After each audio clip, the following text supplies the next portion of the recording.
Hi Pisces, kamusta kayo? Hope you're all doing well and welcome back to 1111 Pinoy Tarot. In today's reading, tingnan natin kung anong nangyayari sa inyong romantic love, relationship, or situationship. Ano yung energy ng person mo towards you and towards the connection. Pisces, anong energy ng person mo?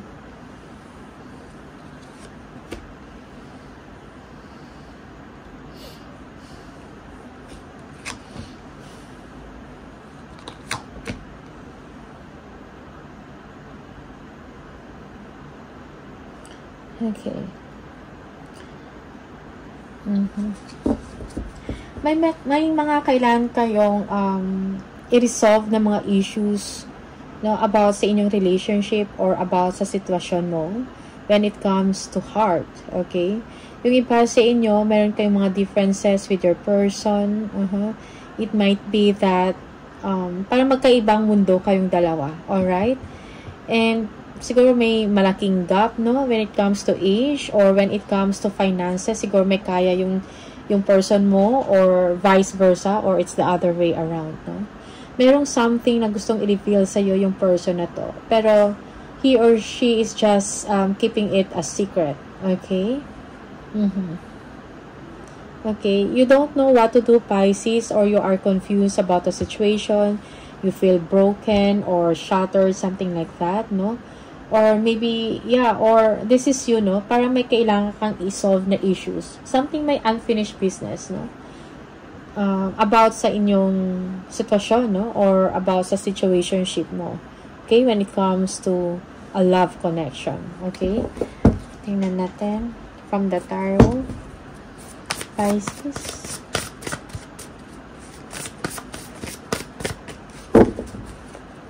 Ano yung energy ng person mo towards you and towards the connection?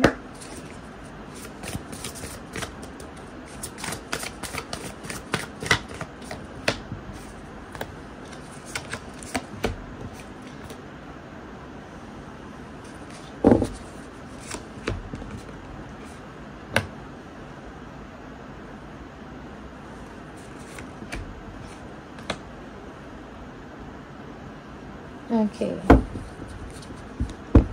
So, it seems that your person is dependent sa inyo, no? Or merong energy dito of clingy. Okay? Yeah. But this person is also holding back, no? Sa kanyang totoong nararamdaman. Again, merong deception dito or merong pagtatago. Okay? Yeah. Maybe this person also is in denial, no, sa kanyang totoong nararamdaman. Okay, this is supposed to be revealed pero tinatago niya, or this is a secret, something like that. Okay, also this person is thinking a lot about you, Pisces. Yeah, this person is showing up na parang independent siya or solo or single, no, parang yun yung pinapakita niya. Alright, that he or she is okay. Also, this person, yeah, parang, siguro, sometimes this person, nag-iisip siya, no, about talking to you, like, siguro meron kayong kailangan pag-usapan, no, yeah, unfinished business, no, na kailangan i-discuss, no, or pag-usapan ninyong dalawa, okay, something like that. This person is holding on to his or her energy, okay. Ooh. My 9 of Swords. Yes, this person is not feeling okay. Maybe this person is malungkot, lonely. Okay. But, yung pinapakita niya, okay siya, no? Na masaya siya. But this person is living a comfortable life, no? 4 of Cups, merong boredom dito, or this person is missing an opportunity dahil siya din mismo, no? Parang merong deception, no? Maybe he or she is deceiving himself or herself, something like that, kasi parang meron siyang tinatago, no? Also, this person is thinking a lot, parang nag-worry, no? Meron din siya mga anxieties or sleepless nights. Okay, the Lovers. So, yeah, maybe this person is dreaming a lot about you, no? Parang merong truth dito when it comes sa inyong dalawa. Okay? Merong something siyang nararamdaman na hindi niya ma-express. No? Parang tinatago niya lang sa puso niya at saka sa isip niya. Alright? Okay. Also, merong dito na parang hindi nag-uusap, no? Four of Cups. Yeah. Hindi nag-uusap pero merong daydreaming dito. Okay? Also, okay, Two of Cups. Yeah, this person is thinking about you, dreaming about you. Okay, parang meron siya mga what ifs, no? Yeah, this person feels na thinks na parang ikaw yung person, no, na parang gusto niyang pakasalan or yan, parang gusto niya magkaroon ng commitment, something like that, or gusto niya magkaroon ng long-term relationship, no, with you. Okay? And siguro lagi niya to iniisip. And also, this is a secret. Okay? Just take whatever resonates for you. Okay? Sometimes, reverse or baliktad yung roles. No? Six of Wands, yes. Parang hindi matuloy-tuloy, no? Parang merong disappointment dito.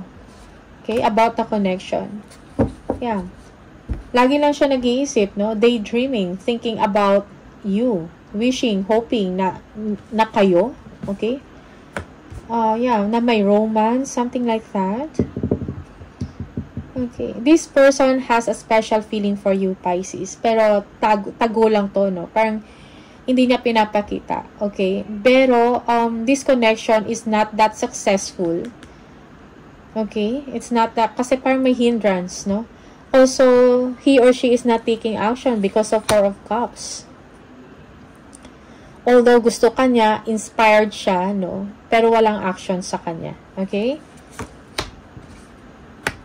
Yeah, also this person, no? Parang iniisip niya siguro madami ka ding mga friends or masaya ka sa ibang tao, no? You are socializing, something like that. And that is also one thing na parang iniisip niya, well, iniisip niya na parang maybe ano kayang iniisip ano kayang ginagawa ng person, paano kaya yung ginagawa mo, something like that. Alright? Okay. Yeah. This person wants to talk to you, pero hanggang sa pag-iisip na lang, no? Parang ito yung gusto niyang mangyari, no? Kausapin ka and all that. Okay? Na mag-take siya ng chance, ng opportunity to talk to you. Okay? Yeah, this person is very attractive. Okay? You might be dealing with a fire sign, Aries, Leo, Sagittarius, also Libra here, Virgo, Gemini. That's for some of you. No? Very attracted siya sa inyo. But then, parang hindi, again, parang sayang. Kasi, parang nag-daydream lang siya eh. Well, again, no action. Alright?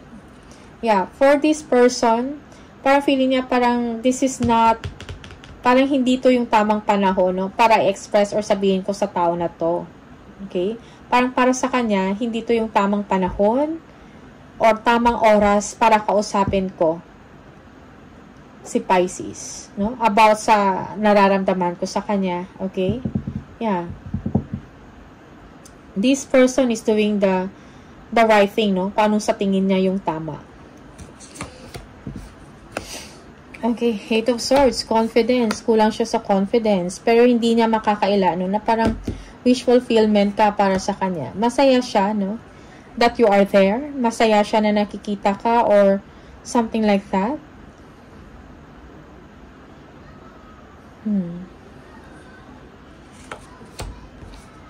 Again, merong fears, merong insecurity dito. Okay? Yeah. Again, pero merong fears. That's why hindi siya makagawa ng action.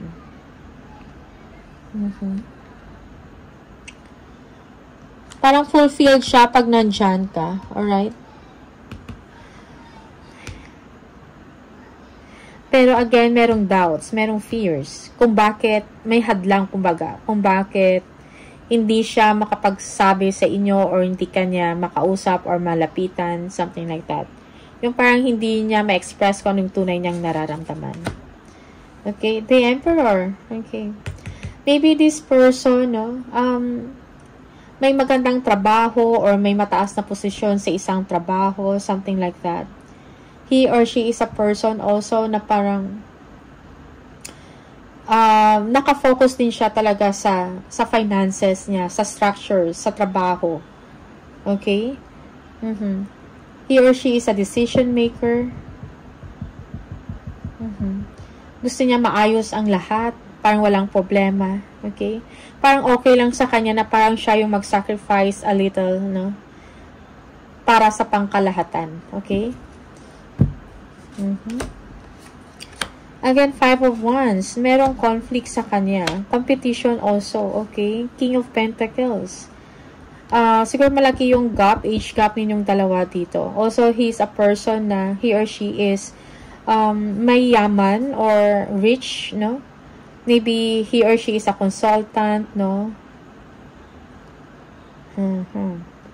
A wealthy person.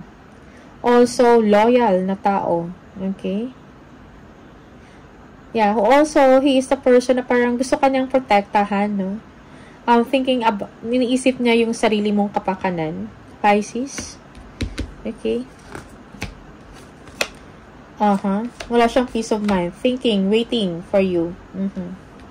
Alright? Parang, he's the type of person na yung nararamdaman niya, willing niya is-sacrifice for now in order to gain in the long term. Yung parang, okay na ako dito na ganito muna. Alright? Parang ayaw niya i-preempt, no? Yung mga susunod na mangyayari. Okay? He's just waiting for something. Okay? Ano inantay niya? Okay. Yeah. Isang pagkakataon, no? Na parang merong freedom dito. Alright? Siguro nagka-gather pa siya ng confidence sa sarili niya ng right time, no? And, you know, freedom, no? Na makausap ka niya. Okay? Na walang hadlang, walang blockages, walang conflict, walang competition. Okay? Yeah.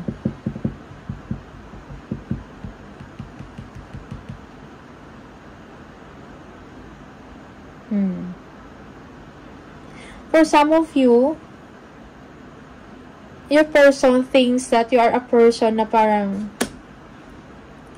merong tinatago, no? Or ang emotion is hindi ganun ka-stable.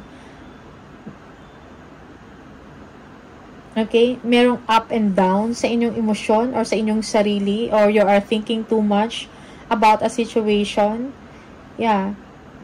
If you are a couple or mag-asawa, it's like you are someone na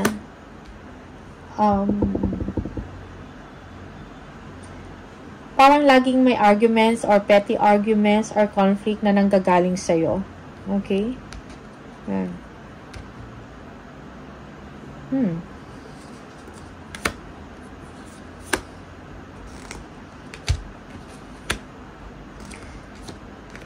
Okay.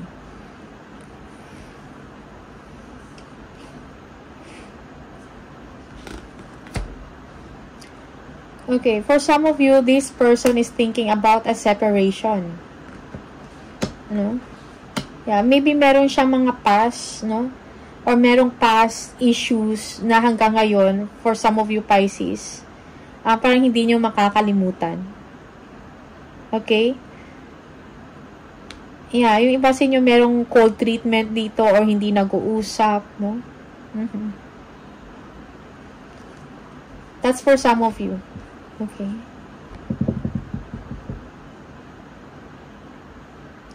Your person wants to talk to you also, but it seems na parang merong wall, no? Parang hindi siya makapenetrate. Like, parang hindi siya makahanap ng right timing para kausapin ka ng maayos. Okay? Yeah. Pisces, King of Swords, King of Wands. You might be dealing with a Libra here and a fire sign. Yeah. So, your person is just focusing right now sa kanyang trabaho. Meron siya mga plans, no, about sa work, about sa finances niya, about a project, something like that. He is the kind of person na a decision maker, no, a powerful one, okay, making things happen, no. Parang meron siyang freedom to do kung ano talaga yung gusto niyang mangyari, no, sa buhay niya, something like that. Okay, determinado yung tao na to. Okay? Yeah, for some of you, this person, parang, yeah, he's an attractive person. He or she is an attractive person. Maybe sporty. Okay? Also, a businessman or a businesswoman, no?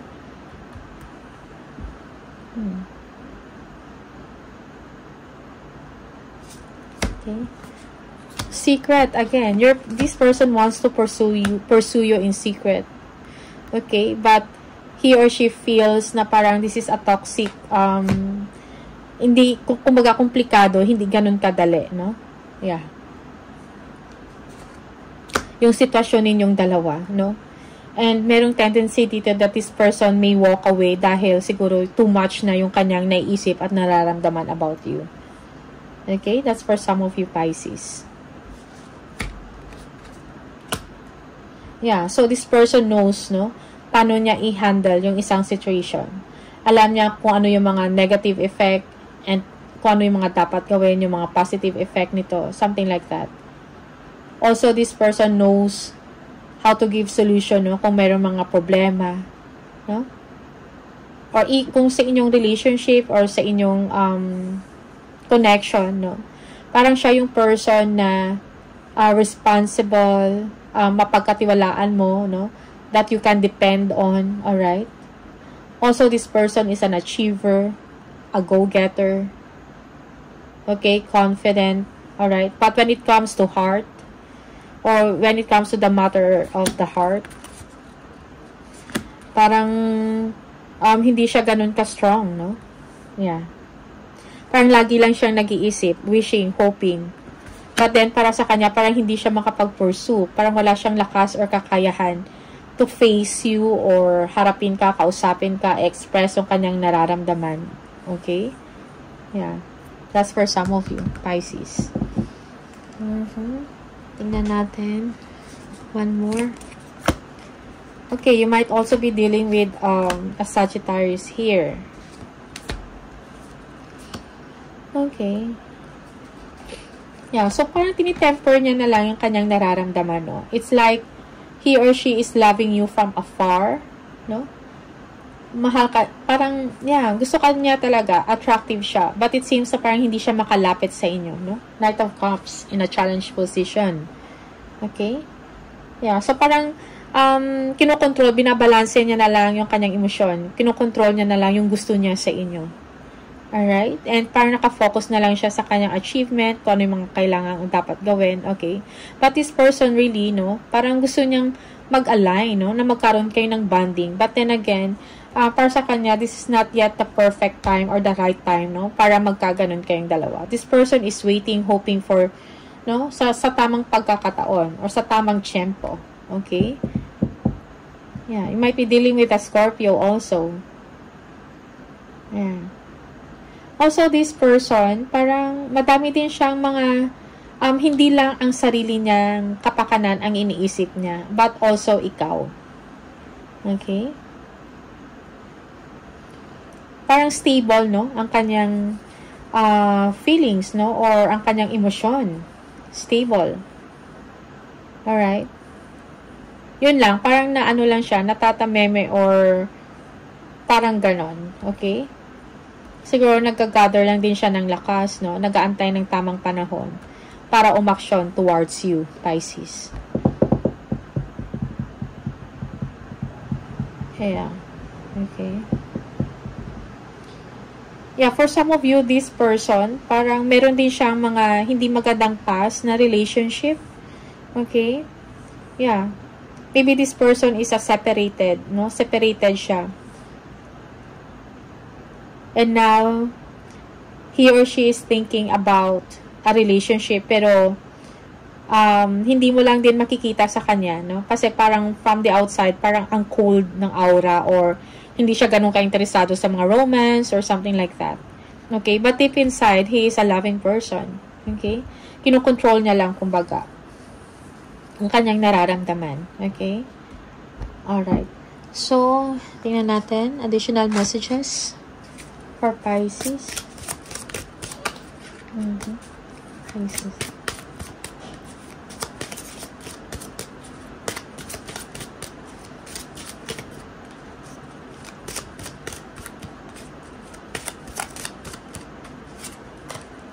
You came closer than anyone, okay?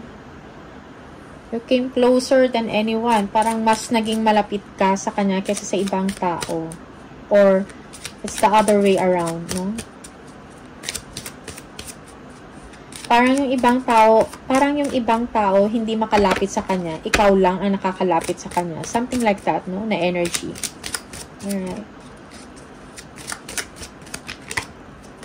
I regret lying to you, okay? Yeah, it's because may tinatago siya, no? Yung kanyang nararamdaman. Okay? Yung totoong nararamdaman sa'yo. Just being near you is intoxicating, no? Yeah. Parang ikaw lang nakakapagpakalma sa kanya, Pisces, alright? Pag nandiyan ka. Parang nawawala yung mga toxic sa paligid niya or sa sarili niya pag nandiyan ka. Okay? One more. I lost myself for a little while. Okay. Yeah, for some of you, I lost myself for a little while. Okay, parang ikaw lang din siguro nakagawa sa kanya to. No? Siguro kung dati parang astig-astigan siya, no? Maybe because he is a person na parang may authority, no? A powerful person, Emperor and the King of Cups, no? A decision maker. Pero ikaw lang nakakapagpalambot sa kanya. Okay? One more. It's time for me to heal now. Okay. That timing just wasn't right for us. Okay. So, it's a validation, no? Parang hindi to yung tamang oras para sa inyong dalawa. Para sa kanya. Sa isip ng person mo. Parang this is not the right time para sa inyong dalawa. Or para express na yung kanyang nararamdaman. Or mag-reveal, no? Ng kanyang totoong nararamdaman sa inyo. Okay? My life is not as together as it seems. Ibig sabihin, parang apektado talaga siya, no? Okay? Parang malaki yung impact siguro mo sa kanya, Pisces. Alright? That's for some of you. So, Pisces, these are the messages for you. Good luck, no? Sa inyong mga romantic situation or romantic connection. And see you on the next video. Bye!